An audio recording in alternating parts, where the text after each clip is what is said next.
Good evening students, क्या हाल है सबके।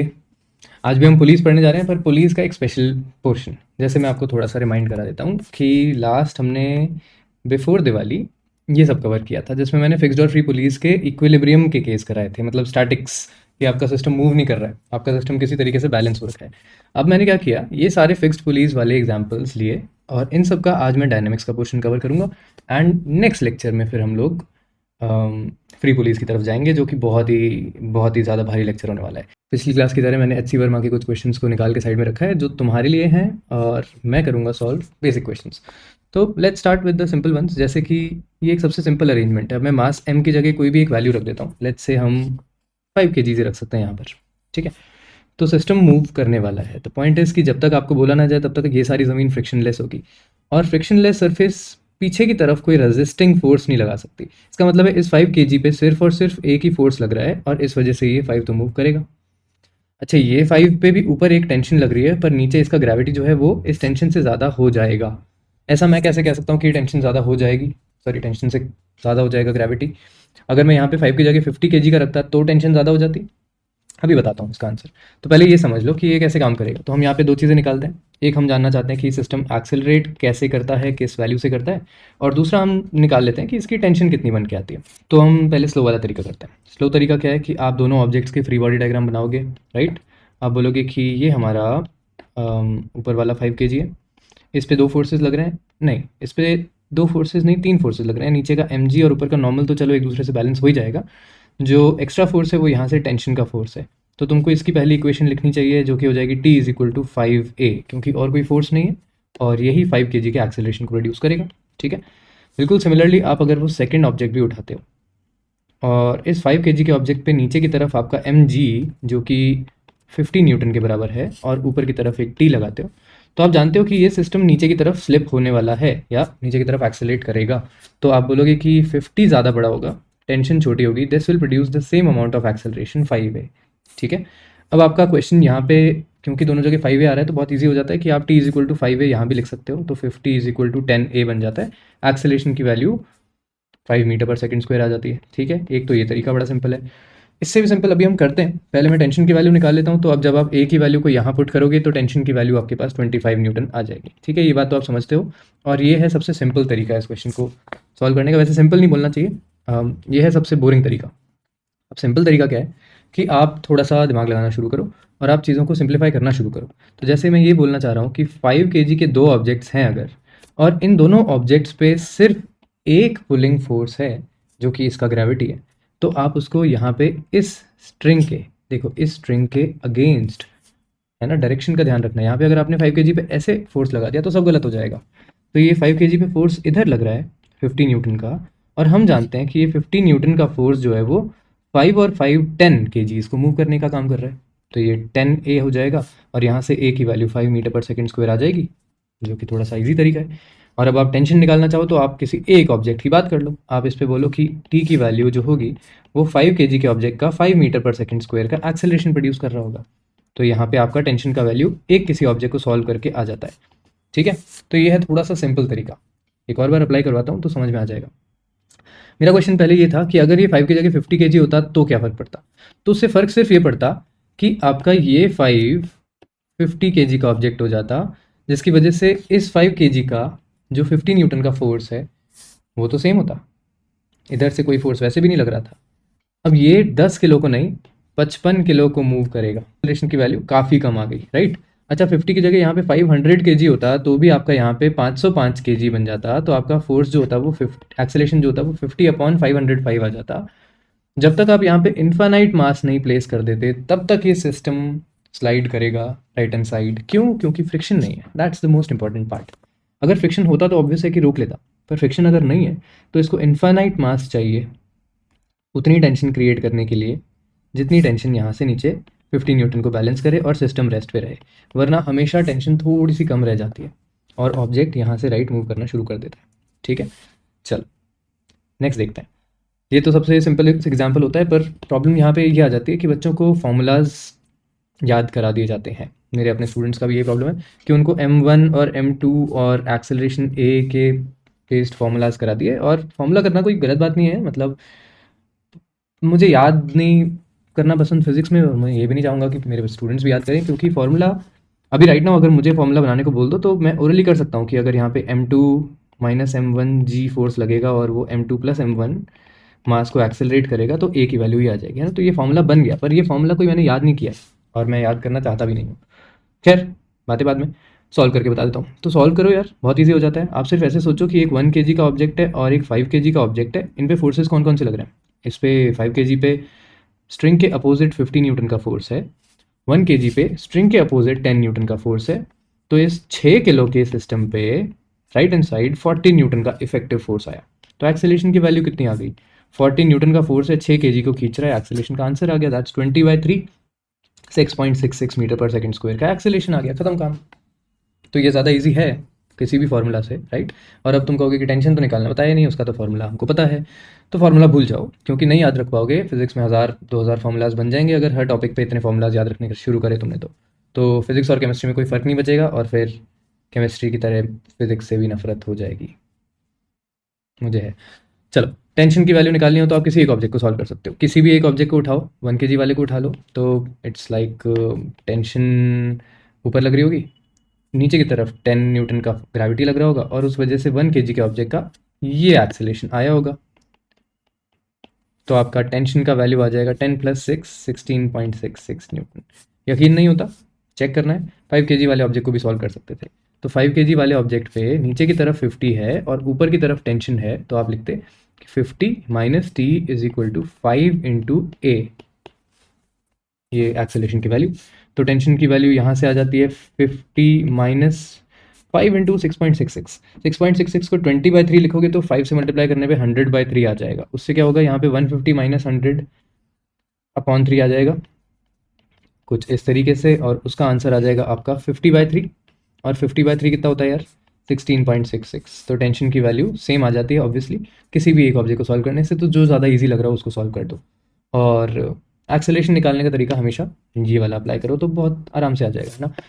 समझ रहे हो ना तुम इस बात को, इट्स नॉट वेरी डिफिकल्ट। वैसे इस चीज़ को अगर प्रैक्टिकली देखना चाहो तो मैंने इसका वो, आप देख लो, तो क्वाइट सिंपल है ना, कोई दिक्कत की बात तो नहीं। पर इसमें मैं मज़ेदार चीज़ ये कर सकता हूँ कि मैं मास अपनी मर्जी से चेंज कर सकता हूँ। तो जैसे हम बात करें इसी पर्टिकुलर सिचुएशन में, अगर यहाँ पे 5 kg और 1 kg का सिस्टम नहीं होता और डिफरेंस बहुत ज़्यादा होता, कम डिफरेंस होता तो हमको पता है इक्विलिब्रियम आ जाता, पर अगर डिफरेंस थोड़ा ज़्यादा होता, लेट्स से इधर होता हमारे पास 100 kg का और यहाँ पे आपके पास सिर्फ 1 kg का ऑब्जेक्ट होता, तो एक्सेलरेशन में भी वो डिफरेंस नज़र आ जाना चाहिए था, है ना। तो ये अगर मैं करके देखूँ तो जस्ट अ सेकंड, यहाँ पे इस ऑब्जेक्ट का मास और इस ऑब्जेक्ट के मास में डिफरेंस बढ़ा देते हैं, ठीक है। और अब अगर मैं इस सिस्टम को प्ले करता हूँ तो देखो ये काफ़ी तेज़ी से एक्सेलेरेट करता है ना। तो ऑब्वियस है कि ये डिफरेंस तो आ ही जाना है, ये घूमता रहेगा ऐसे, तो ये डिफरेंस तो आ ही जाना है अगर आप मासेस का वैल्यू चेंज करते हो तो इवेंचुअली सॉल्व करने में आपको कोई परेशानी आनी नहीं चाहिए। जैसे 100 और 1 को भी अगर आपको सॉल्व करना है तो आप क्या बोलोगे, 101 kg का 101 kgs है, इस पे राइट हैंड साइड जो फोर्स लग रहा है वो 100 kgs का फोर्स है जो कि ग्रेविटी लगा रही है, तो 1000 न्यूटन लगा रही होगी। इस पे लेफ्ट हैंड साइड लग रहा होगा 10 न्यूटन, और इससे आपका 990 न्यूटन का फोर्स 101 kg को मूव कर रहा है, ठीक है। इससे आपका एक्सेलेरेशन का वैल्यू आ जाएगा। देखो, अगर तुम्हारी कैलकुलेशन में कभी भी एक्सेलेरेशन की वैल्यू g से बड़ी आ जाए, अगर आप g को 10 ले रहे हो तो 10 से बड़ी अगर आपकी एक्सेलेरेशन की वैल्यू आ जाती है तो आपने कुछ ना कुछ गलती करी है, क्योंकि ये 10 तभी आएगी जब आपका ये वाला मास जीरो ही होगा बिल्कुल, ठीक है। जो कि एक्चुअली कहने का मतलब है कि यहाँ पे कोई मास ही नहीं होता और ये ऑब्जेक्ट बिल्कुल फ्री होता। तो ये फ्री ऑब्जेक्ट जब गिरेगा तो ये ग्रेविटी से गिरेगा, पर जब भी आप इसके ऊपर कोई और मास लगाओगे थोड़ा सा तो रेजिस्टेंस आएगा। दो वजह से, एक क्योंकि मास बढ़ गया, दूसरा रेजिस्टेंस क्योंकि ये भी यहाँ से ग्रेविटी लगा रहा होगा। ऊपर वाले केस में ये चीज़ नहीं थी, ऊपर वाले केस में यहाँ से ग्रेविटी वाला रेजिस्टेंस नहीं था, पर मास का अपना रेजिस्टेंस होता है, इनर्शिया अपने आप स्लो करेगा। तो इसका जो 50 न्यूटन का फोर्स था वो इस बार सिर्फ 5 kg को नहीं 10 kg को मूव कर रहा था, इसलिए इसका एक्सेलेरेशन कम आया था। तो जब भी आप कोई मास अटैच कर रहे हो किसी और ऑब्जेक्ट से, मैं ये हटा देता हूँ, तो जब भी आप कोई मास अटैच कर रहे हो एक ऑब्जेक्ट से, उसका एक्सेलेरेशन ग्रेविटी से कम ही आना है। तो यहाँ पे भी वैल्यू जो है वो 990/101 will always be smaller than 10, जो हमने ग्रेविटी कंसिडर करी है, ठीक है। चलो आगे चलते हैं। अब ये वाला केस देख लेते हैं जिसमें मैंने थोड़ा सा मास को टेढ़ा रखा हुआ है, और अगेन मैं इसको प्रैक्टिकली दिखाने के लिए कुछ लेके आता हूँ। ओके, तो यहाँ पे हम सिमिलर सिचुएशन क्रिएट कर सकते हैं। जैसे अब मैंने इंक्लाइंड प्लेन वाला मास जो है उसको अभी तक वैल्यू नहीं दी है, वैल्यू दे देते हैं। कितनी दें, 10 kg करें इस बार। चलो ठीक है, ये 10 kg हो जाएगा।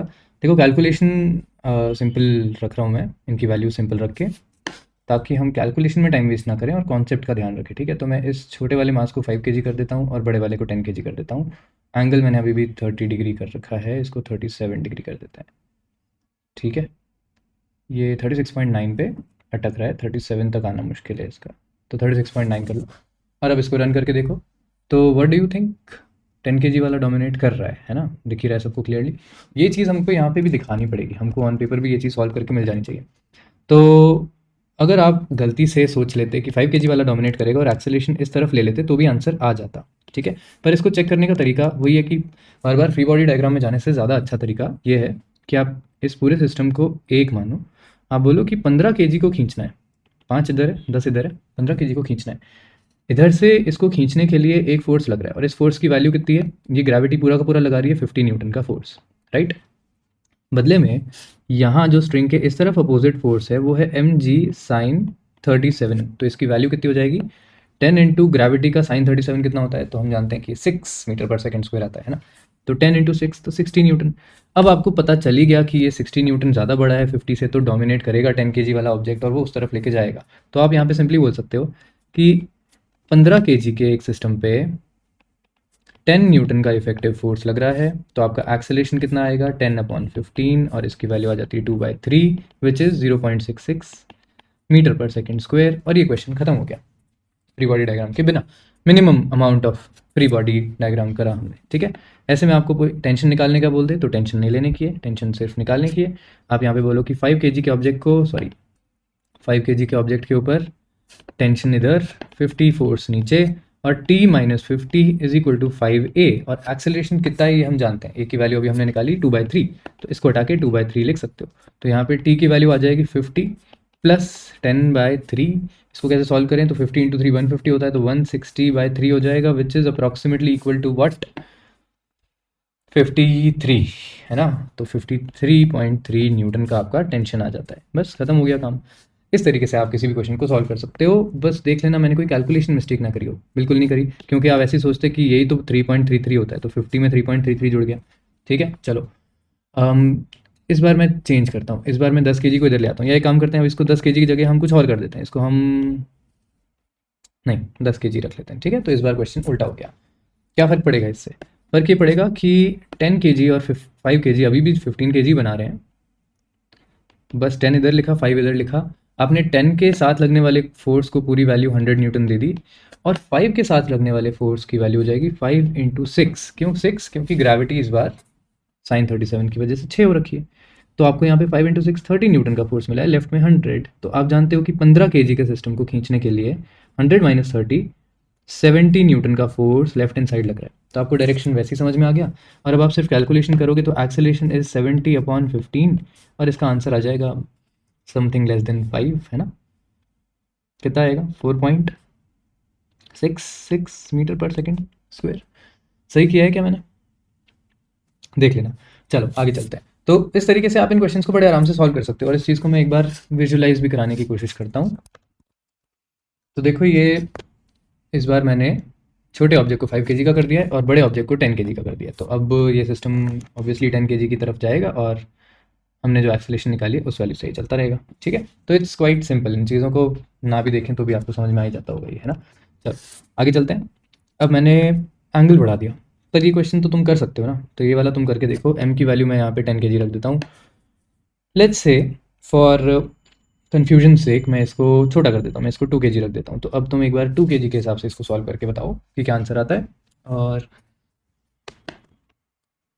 5 kg कर लो, चलो ठीक है, 5 kg को सॉल्व करो। ये सेकंड वाला है, ये मैं कर देता हूँ, इन दोनों में से कोई एक मैं कर देता हूँ। तो इस बार मैं यहाँ पे कितना करूँ, 20 kg कर दूँ।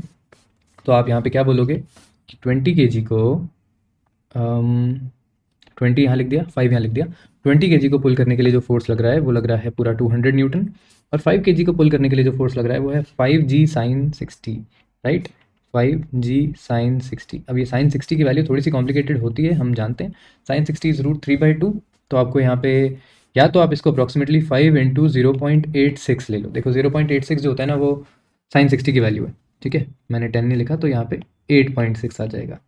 तो या तो आप इसको 5 इंटू 8.6 के हिसाब से कैलकुलेट कर लो, या फिर √3/2 की टर्म्स में चलो। √3/2 की टर्म्स में थोड़ा सा अगली दिखता है ना, पर क्वेश्चन वाले दे देते हैं इसलिए मैंने भी दिया है तुमको।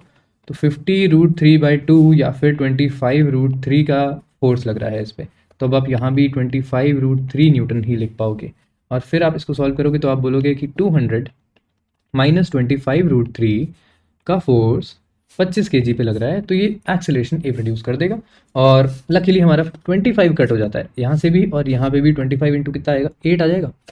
तो आप यहाँ पे 8 माइनस √3 एक्सेलरेशन की वैल्यू बोल सकते हो, जो कि अप्रॉक्सीमेटली कितनी हो जाएगी, √3 इज़ 1.7, तो 8 माइनस 1.7 6.3 से थोड़ा सा कम है ना, वो 6.27 आ जाएगा। तो 6.27 मीटर पर सेकंड स्क्वायर का एक्सेलरेशन मिल गया। ठीक है, इसी तरीके से तुमको वो वाला पार्ट भी सॉल्व करना है, और इसी तरीके से तुमको HC वर्मा जी का क्वेश्चन नंबर 37 भी सॉल्व करना है, जो ये बोल रहा है कि a monkey is climbing on a rope that goes over a smooth light equal masses at the other and. हाँ, तो ये दोनों सेम मास के हैं।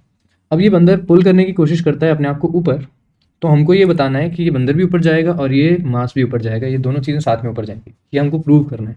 कैसे प्रूव कर सकते हैं, पॉइंट सिर्फ इतना सा समझो कि जितनी भी टेंशन यहाँ पे इनिशियली होगी जब ये दोनों रेस्ट पे होंगे, जब बंदर इसको पुल करेगा तो वो टेंशन इंक्रीज हो जाएगी। तो एक सिंपल सी बात है कि अगर अगर दोनों रेस्ट पे थे तो ऑब्वियस है कि T is equal to mg की सिचुएशन बन रही होगी। T और mg एक दूसरे के बैलेंस कर रहे होंगे दोनों जगह, यहाँ पे भी और यहाँ पे भी, क्योंकि m की वैल्यू सेम है और T की वैल्यू सेम है। तो जब दोनों जगह बैलेंस है और दोनों मासेस इक्वल हैं, अब अगर कोई टेंशन बढ़ा दे, जैसे कि बंदर यहाँ पे पुल करना शुरू कर रहा है रस्सी को, और ये टेंशन की वैल्यू को बढ़ा रहा है, तो दोनों जगह लेफ्ट और राइट टेंशन बढ़ने वाली है, और टेंशन बढ़ेगी तो दोनों जगह mg से ज़्यादा हो जाएगी टेंशन, तो दोनों ऑब्जेक्ट्स ऊपर जाना शुरू कर देंगे। बंदर इसलिए ऊपर जाएगा क्योंकि वो लिटरली रोप को पास खींचता जा रहा है, और ब्लॉक इसलिए ऊपर जाएगा क्योंकि यहाँ पे इसका जो पुलिंग इफेक्ट है वो यहाँ तक ट्रांसमिट हो जाएगा। फील करनी पड़ेगी ये चीज़ तुमको थोड़ी सी, और इसको विजुलाइज कराने का कोई तरीका नहीं है मेरे पास। ठीक है, आगे चलते हैं। थोड़े से क्वेश्चंस और हैं। यहाँ पे मैंने दोनों तरफ इंक्लाइन प्लेन डाल दिया है, तो दोनों तरफ के लिए आपको बस थोड़ी सी मैथमेटिक्स चेंज करनी है।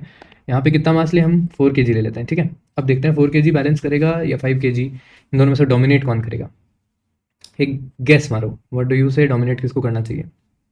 तो देखो आप यहाँ पे क्या बोलोगे कि 4 kg और 5 kg दो ऑब्जेक्ट्स रखे हुए हैं हमने। अगेन आप इसको कुछ इस तरीके से रख दो कि 4 इधर है 5 इधर है, कनेक्टेड है, मैं जानता हूँ इनके बीच में टेंशन है, और टेंशन निकाल लेंगे किसी एक ऑब्जेक्ट के फ्री बॉडी डायग्राम से। पर अभी हमको मतलब है कि एक्सेलरेशन की वैल्यू पता चले।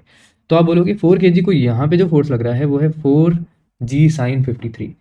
जी साइन 53 की वैल्यू प्रैक्टिस से या अभी तक मेरी क्लास अगर ढंग से देखिए तो पता होगी कि 8 होती है, तो आप यहाँ पे 4 इंटू 8 लिख सकते हो।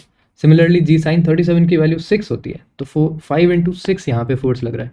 तो एक बहुत slight difference, this is 32 Newton and this is 30 Newton. System 4 kg की तरफ मूव कर जाएगा, वो उसको डोमिनेट कर जाएगा, और 2 न्यूटन का डिफरेंस आएगा। तो आप यहाँ पे देखो कि 9 kg के सिस्टम को आप 2 न्यूटन से पुल कर रहे हो बस, तो इससे इसके एक्सेलरेशन की वैल्यू बहुत कम आएगी, 2/9 मीटर पर सेकंड स्क्वायर, ये एक्सेलरेशन आएगा। ठीक है, सिंपल है, क्वेश्चन करना आसान हो जाएगा इस तरीके से। यहीं पे 3 ऑब्जेक्ट्स होते तो हम डरते नहीं हैं। अगेन आपको मास m की वैल्यू कुछ रखनी है, मैं यहाँ पे इस बार इसको 5 kg रख देता हूँ। देखो इंटरेस्टिंग हो जाएगा, सारे 5 kg हैं।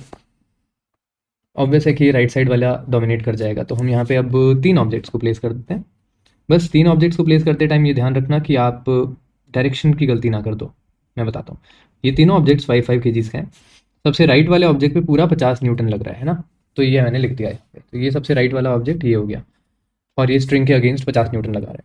इसके बाद में जो बीच वाला ऑब्जेक्ट है, इस पर ग्रेविटी इधर लग रही है, राइट। तो ये वाली डायरेक्शन में ग्रेविटी की वैल्यू 6 आएगी, तो आप यहाँ पे 5 इंटू 6 30 न्यूटन इसका लिख दो। और फिर तीसरे ऑब्जेक्ट का 5 इंटू 8 40 न्यूटन इधर लिख दो। तो अब आपके पास यहाँ पे 30 50 80 में से 40 कम करा तो 40 न्यूटन का नेट फोर्स है, जो कि 15 kg के ऑब्जेक्ट को एक्सेलेरेट करने के लिए रेडी है। तो एक्सेलेरेशन की वैल्यू 40/15 या 20 तो नहीं कर सकते इसको, 8/3 कर सकते हैं, है ना। तो इसका आंसर कितना आया, मैं दूसरे ख्यालों में चला गया, 2.66 मीटर पर सेकेंड स्क्वायर। ठीक है, तो ये भी सिंपल है, कोई ज़्यादा मुश्किल नहीं है। और एक्सेलेरेशन का डायरेक्शन इधर ही आया क्योंकि ये दोनों मिलकर डोमिनेट कर गए, तो ये सिस्टम इधर मूव कर रहा है ना। और ऐसा बिल्कुल सिमिलर सा क्वेश्चन HC वर्मा साहब का है ये वाला। तो इसके अंदर आपके ऑब्जेक्ट के मासेज अलग अलग हैं, और एंगल भी 30 डिग्री है, पर 30 degree is an easy angle, क्योंकि 30 डिग्री पे जी साइन थीटा की वैल्यू बन जाती है 5, तो चीज़ें आसान हो जाती। तो आप यहाँ पे बोल सकते हो कि ये टोटल मास जो है 50 + 100 + 50 650 ग्राम का मास है, ठीक है। और इस पर्टिकुलर क्वेश्चन में भी आपको टेंशन निकालने का मौका मैं देता हूँ। तो टेंशन यहाँ पे दो आएंगी, एक यहाँ पे T1 और एक यहाँ पे T2, क्योंकि दो स्ट्रिंग्स हैं। टेंशन निकालने के लिए आपको एक ऑब्जेक्ट का फ्री बॉडी डायग्राम लेना पड़ेगा। उस एक ऑब्जेक्ट के फ्री बॉडी डायग्राम में इधर mg का साइन 53 वाला कॉम्पोनेंट मिस मत करना। तो यहाँ पे 5 × 8 40 न्यूटन लग रहा है, प्लस ऊपर टेंशन लग रही है, और फिर इस सिस्टम का एक्सेलरेशन ये हो रहा है, तो 5 × a लिख दिया। उससे आपका टेंशन वैल्यू निकल के आ जाएगा। ज़्यादा मुश्किल काम है नहीं, ठीक है। चल एक और देखते हैं। ये पिछली बार मैंने आपको समझाया था कि दोनों तरफ टेंशन सेम होती है, उस एग्जाम्पल को समझाने के लिए किया था। पर इस बार अगर मैं इसमें वैल्यूज़ को चेंज करूँ, 5 इधर रख देता हूँ और 10 इधर रख देता हूँ, तो ये सिस्टम का आंसर कुछ और हो जाएगा, है ना। तो वैसे तो मैं 2 मिनट में इसको करके निकलता हूँ। पॉइंट इज़ कि ये 20 kgs का सिस्टम है, और 20 kgs के सिस्टम पे 10 वाला इधर जोर लगा रहा है 100 न्यूटन से, और 5 वाला इधर जोर लगा रहा है 50 न्यूटन से। तो बचा इन दोनों का 50 न्यूटन, और 20 kgs को मूव करना है, क्योंकि देखो मास तो सारा ऐड करना ही पड़ेगा तुमको, ठीक है। ये मत सोचना कि 5 kg ऊपर वाले को भी ऐड करें कि नहीं करें, करो, वो मूव तो करना ही है ना, साथ में ही मूव कर रहे हैं, तो ऐड होगा। और 50 = 20a, एक्सेलेरेशन की वैल्यू आ गई 2.5 मीटर/सेकंड स्क्वायर। क्वेश्चन खत्म हो गया। इतना सही है, ठीक है। थोड़ा सा अच्छा क्वेश्चन है ये, जिसमें काफ़ी सारी चीज़ें हैं, तो करें साथ में सॉल्व। 5, 3 और 2, यहाँ पे 10 kgs का सिस्टम है। 2 यहाँ लिख दिया, 3 यहाँ लिख दिया, 5 यहाँ लिख दिया। 2 वाले पे यहाँ पे ग्रेविटी लग रही होगी 6, तो 2 × 6 12 न्यूटन का फोर्स यहाँ पे लग रहा है सिस्टम पे। 3 kg वाला लेफ्ट और राइट कोई फोर्स नहीं लगा रहा, थैंक यू। और 5 kg वाले पे इधर की तरफ 200 न्यूटन का फोर्स है, पर ग्रेविटी मिस कर दिया अभी। ग्रेविटी भी लग रही होगी 5 × 6 30 न्यूटन। तो 5 kg वाले पे ग्रेविटी यहाँ से 30 न्यूटन और लग रही है, ठीक है। तो अब आप देखो इस सिस्टम का एक्सेलेरेशन कितना आता है। तो यहाँ पे आप 200 - 30 - 12, ये सारा का सारा फोर्स है, और ये सब एक्सेलेरेट कर रहे हैं 5 + 3 + 2 10 kg को। तो आपके पास यहाँ पे आंसर आ जाएगा, कितना आ रहा है अप्रॉक्सीमेटली, ये 42 माइनस किया तो इधर 158 न्यूटन बचा, 10 kg से डिवाइड कर दिया, तो एक्सेलेरेशन की वैल्यू यहाँ पे आ गई 15.8 मीटर/सेकंड स्क्वायर। पहली बार तुमने देखा है कि एक्सेलेरेशन की वैल्यू ग्रेविटी से बड़ी आ रही है, इसलिए आ रही है क्योंकि ये एक एक्सटर्नल फोर्स ने पुल किया है, इसीलिए ग्रेविटी से ज़्यादा तेज़ी से वो खींच सकता है सिस्टम को, उसकी मर्जी है जितना जोर से खींचे, ठीक है। ग्रेविटी का फोर्स अगर खाली लग रहा होता तो ऑब्वियस है कि 5 kg वाला इधर चले जाता और 2 kg वाला थोड़ा बहुत इधर पुल करता, पर इनके एक्सेलेरेशन सेम आ जाते। अगर ये 200 न्यूटन का फोर्स नहीं होता ना, तो इसका और इसका एक्सेलेरेशन सेम आता, तो इसका भी एक्सेलेरेशन वही आ जाता। ये कैलकुलेशन तुम करके देख सकते हो, सेम आता। अगर कोई स्ट्रिंग नहीं होती तो सेम होता, पर अगर 3 kg के ऑब्जेक्ट को पुल करना है तो यहाँ वाली स्ट्रिंग तो टाइट रहेगी या टॉन्ट रहेगी, यहाँ वाली टॉन्ट नहीं रहेगी। तो हाँ, अगर 5 kg, अगर ये 200 न्यूटन नहीं लग रहा होता तो ये 5 kg इधर से नीचे स्लिप करके स्ट्रिंग की टॉन्टनेस खत्म कर देता, यहाँ पे टेंशन 0 हो जाती, पर यहाँ पे थोड़ी बहुत टेंशन रहती, क्योंकि ये 2 kg का काम होता है इस 3 kg को पुल करना, ठीक है। ये है सीन। चल अब बचे हैं हमारे पास थोड़े से HC वर्मा साहब के क्वेश्चन, जो कि बहुत अच्छे अच्छे हैं। तो मैं हिंट देके छोड़ रहा हूँ तुमको सारे क्वेश्चंस मैं कराऊंगा नहीं। जैसे ये क्वेश्चन बड़ा अच्छा है। ये क्वेश्चन कहता है कि एक हमारा दोस्त गिर गया नीचे, और पपलू और डपलू इसको मिलकर खींचने की कोशिश कर रहे हैं। पपलू और डपलू इस पर्सन के या इस point of meeting of these wires के h हाइट ऊपर खड़े, ठीक है, और ये डिस्टेंस d है। तो अब यहाँ पे आपको एक ट्राइंगल मिल जाता है, ये छोटा सा ट्राइंगल। इस ट्राइंगल में आपकी हाइट h है और बेस d/2 है। ये ट्राइंगल इंपॉर्टेंट है, क्यों इंपॉर्टेंट है, क्योंकि h चेंज हो रही है। तो आपसे पूछा ये गया है कि show that the force assumed equal exerted by each friend on the road, मतलब जो ज़मीन पे ये फोर्स लगा रहे हैं, increases as the man moves up, and find the force when the man is at the height of depth h। तो जैसे जैसे ये बंदा ऊपर आता जाएगा, इन लोगों को ज़मीन पे ज़्यादा से ज़्यादा फोर्स लगाना पड़ेगा। बेसिकली इसका मतलब है कि ये टेंशन की वैल्यू ओवरऑल बढ़ती जाएगी, और इस टेंशन की वैल्यू के बढ़ते हुए फोर्स की वैल्यू को आपको बताना है कि h हाइट पे कितना होता है। तो आपको पता चल जाएगा कि h के डिपेंडेंट ये फोर्स आता है। तो इसको एक सिंपल किसी एक साइड से सॉल्व करने की कोशिश करो। इस ऑब्जेक्ट का मास m है, तो आप जब एक साइड से सॉल्व करोगे तो आप बोलोगे कि यहाँ पे नीचे m/2g ग्रेविटी लग रही है, टेंशन हमारे ऊपर का आदमी लगा रहा है। देखो मैंने इस पूरे सिस्टम को हाफ काट दिया है, इसलिए हम खाली m/2g ले पा रहे हैं इस हाफ में, समझ रहे हो। और यहाँ से लेफ्ट क्या फोर्स लग रहा है उसकी तुमको टेंशन लेने की ज़रूरत नहीं है, क्योंकि वो इवेंचुअली दूसरी तरफ का जो टेंशन है वो है जो उसको बैलेंस कर रहा है। तो टेंशन के हॉरिजॉन्टल कंपोनेंट को भूल जाओ, सिर्फ वर्टिकल कंपोनेंट को लो। तो यहाँ पे तुमको इस थीटा की ज़रूरत पड़ेगी, जो कि यहाँ पे टी कॉस थीटा बनाएगा। और वो थीटा कहाँ से आएगा? वो थीटा इस ट्राइंगल से आएगा जिसमें हाइट और बेस तुमको पता है, तो थीटा की वैल्यू निकालना आता है तुमको। ठीक है, ये क्वेश्चन एच सी वर्मा जी का क्वेश्चन नंबर 12 है। आंसर तुमको देखोगे इस चीज़ को सॉल्व करके, तो ऑल द बेस्ट। आगे चलते हैं, ये मैंने तुमको करके बता दिया करीब करीब। This question is also very interesting. Unequal masses हैं। एक बार तो आपको सिंपल चीज़ें पूछी, आपसे पूछा गया है कि distance travelled by the first block in first 2 seconds, मतलब तुमको एक्सेलेरेशन के बाद उसका हाफ ई स्क्वायर बताना है। और आपसे पूछा है यहाँ पे force on the clamp of the पुली, तो क्लैंप कौन सा होता है? ये टॉप वाला पॉइंट। और इस चीज़ का आप ध्यान रखो कि पुली जो है ना वो हमेशा फोर्सेस को इक्वली ही ट्रांसमिट कर देती है, मतलब पुली के ऊपर और नीचे के फोर्सेस को बैलेंस होना बहुत ज़रूरी है। इसको तुम ऐसे सोचो कि अगर पुली के ऊपर कुछ फोर्स है F1 और नीचे की तरफ कितने भी फोर्सेज हैं उन सबको मिला के आप F2 बोल देते हो, तो F1 minus F2 is equal to MA हो रहा है। और हम जानते हैं कि पुली का मास जीरो है, इसका मतलब है राइट हैंड साइड वाला पूरा सिस्टम जीरो है, तो F1 is equal to F2 होना ज़रूरी भी है। इसको ऐसे भी देख सकते हो। ठीक है, तो जब मासिव पुलीज को हम लोग स्टडी करेंगे थोड़ा सा लेटर इन रोटेशनल मोशन, तब आपको ये चीज़ समझ में आ जाएगी कि हर बार उसको बैलेंस करना है कि नहीं करना है। पर अभी देखो, अभी यहाँ पे एक टेंशन T और दूसरा टेंशन T, सेम वैल्यू नीचे लग रहा है, तो क्लैम्प पे जो फोर्स आता है वो हमेशा 2T आता है। ठीक है, तो पुली ऊपर की तरफ इस क्लैम्प को 2T का अमाउंट ऑफ फोर्स लगाती है, दैट्स इट। तो अब ये क्वेश्चन तो तुमसे सॉल्व हो जाएगा क्योंकि इसमें तुमको वैल्यूज़ भी दी हुई हैं और बेसिकली कुछ करना ही नहीं है। क्वेश्चन जो ज़्यादा इंटरेस्टिंग है वो ये वाला है, जिसमें आपको बोला है कि the larger mass is stopped for a moment and 2 seconds after the system is set into motion. ठीक है, सॉरी एंड नहीं बोलना चाहिए था मुझे। The larger mass is stopped for a moment 2 seconds after the system is set into motion. तो 2 second बाद जैसे ही मोशन चालू किया, उसके 2 सेकेंड बाद लार्जर मास को आपने इंस्टेंटली एक बार पॉज कर दिया, इंस्टेंटली आपने उसको रोक दिया। Find the time elapse before the string is tight again. ये बहुत ही बढ़िया क्वेश्चन है और ये हमने लाइव क्लास में किया हुआ है। 4 बहुत अच्छे क्वेश्चंस मैंने लाइव क्लास में कराए थे, तो मैं वो 4 क्वेश्चंस का आपको वीडियो डाल दूंगा उनके सॉल्यूशंस का, जिसमें ये भी आ जाएगा। तब तक आप इस क्वेश्चन को खुद से ट्राई करके देख लो। ठीक है, क्या कर सकते हैं हम अभी, तो उन 4 क्वेश्चंस को तो हम लोग ऑब्वियसली मूविंग पुली के बाद ही लेके आएंगे, तो उसके लिए तुमको 2 लेक्चर वेट करना पड़ेगा। ठीक है, कोई बात नहीं, कर लो। अभी इस पे चलते हैं। नेक्स्ट है, ये भी 3 4 5 ट्राइंगल है, तो तुम समझ ही जाओगे इसका पूरा मैटर, इसके आगे मैं कोई हिंट नहीं देना चाहता। एंड फाइनली ये क्वेश्चन है, calculate the tension and all the surfaces are frictionless, तो ये भी तुम निकाल सकते हो, तुमको खाली फ्री बॉडी डायग्राम का ध्यान रखना है। तो यहाँ पे 10 न्यूटन, यहाँ पे T, बहुत सिंपल है। ठीक है, तो these are the questions from HC Verma, जो आपको सॉल्व करके अपने आंसर्स को कंफर्म करके रखना है। और अगर आपके पास बहुत सारे क्वेश्चंस और भी हैं तो वो क्वेश्चंस आप अपने मॉड्यूल से करते रहो। लाइव क्लासेस आप ज्वाइन कर सकते हो। लाइव क्लासेस में रात को 9 से 10 एक क्लास लेता हूँ, मंडे वेडनेसडे फ्राइडे। उसकी ज्वाइन करने की इन्फॉर्मेशन मैंने नीचे टीचमेंट का एक लिंक डाला हुआ है, वो आप ज्वाइन करके देख सकते हो। See you next time. Movable pulleys और कंस्ट्रेंट मोशन को पढ़ेंगे उसमें। Bye bye, good night.